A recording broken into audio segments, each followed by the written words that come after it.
Begini untuk grup dengan solo, seperti yang anda tahu, untuk dari segi penggabungan grup, kami telah menandatangani satu kerjasama dengan Todak, which is satu peluang yang besar untuk kami dan juga Todak.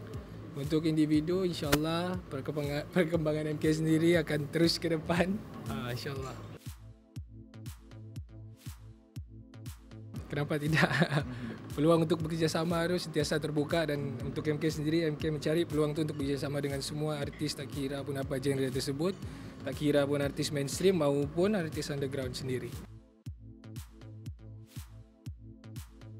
Dia bukan belum tunaikan, kita faham situasi sekarang, which is dengan masalah COVID apa semua. Jadi untuk mengatur langkah ataupun step-step untuk merancang ni, kami perlu lebih terperinci lah.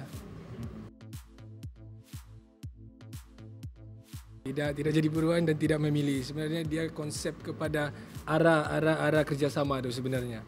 Di mana arah kerjasama tu membawa MK dan juga artis tersebut. Saya lebih memandang ke arah tu, bukan pasal dia siapa, pasal saya ni siapa, bukan. Pasal projek kerjasama yang bakal dijalankan, arah dia ke mana. Projek tersebut arah. Contoh kalau dari segi muzik, kita nak dengar bunyi bunyi arah yang ke mana, adakah sesuai dengan MK.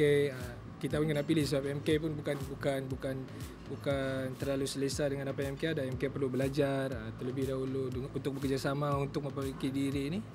MK kena berhati-hati dalam setiap pilihan lah. Attitude MK, orang tahu attitude MK macam mana. Sentiasa jadi diri sendiri. Benda tu memang dari dulu kami dididik pun untuk sentiasa, untuk istilah kata hip hop dia Biria lah, Wikipedia lah. Untuk menceritakan cerita kes tu, MK telah ambil tindakan, which is tindakan undang-undang.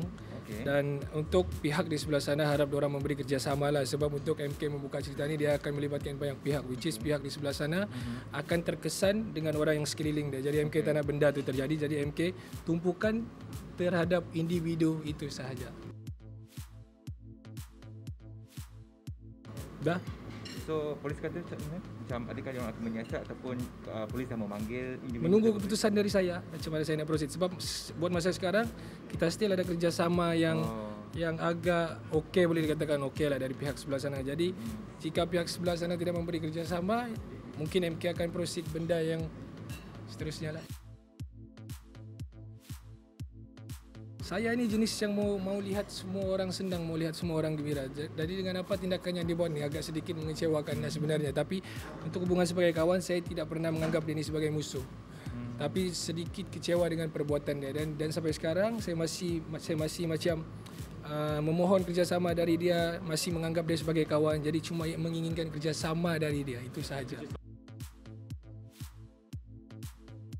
Selesaikan secara baik, sebab dia ni mempunyai keluarga. Satu, dia mempunyai keluarga, which is yang mana yang dia ni sudah dalam status berkahwin. Jadi untuk MK melakukan tindakan yang terburu-buru, which is terus dengan tindakan polis ataupun undang-undang apa semua, akan mengesankan orang sekeliling dia, which is itu benda yang MK tak nak lah, sebab perbuatan ni dia sendiri yang buat. Jadi MK tak nak orang lain tanggung juga apa yang dia buat ni sebenarnya. Jadi kita MK cuma mau pesan untuk dia, jadi supaya dia bekerjasama, itu sahaja.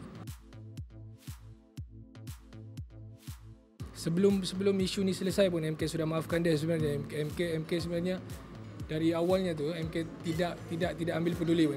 MK reda dengan apa yang jadi ni, mungkin ujian untuk MK, dugaan untuk MK. Tapi dengan info dan maklumat yang MK dapat sekarang, dan perbuatan dia which is yang mengambil kerja di belakang MK baru-baru ni tau, recently pun masih buat benda yang sama. Jadi untuk MK tidak mengambil tindakan. MK kecewa dengan perbuatan ini yang mengesankan juga, macam keluarga MK sendiri tahu benda ni apa semua. Jadi macam yang sudah puas kena pijak benda ni. Jadi untuk MK sendiri, MK tak berdendam, tak bermusuh, tak nak bermusuh pun apa semua. Itulah yang macam MK cakap, tolong bagi kerjasama dan tanggungjawab sepenuhnya lah. Tapi takkan kerjasama dengan dia lagi untuk masa akan datang? Untuk bilang kerjasama, mungkin kita belajar dari kesilapan, tapi yalah, trust tu susah mau build balik lah. Jadi dia perlu earn balik benda tu, and bagi MK sendiri, perbuatan kau ni kau kena tanggungjawab, which is kau kena terimalah pengajaran ni.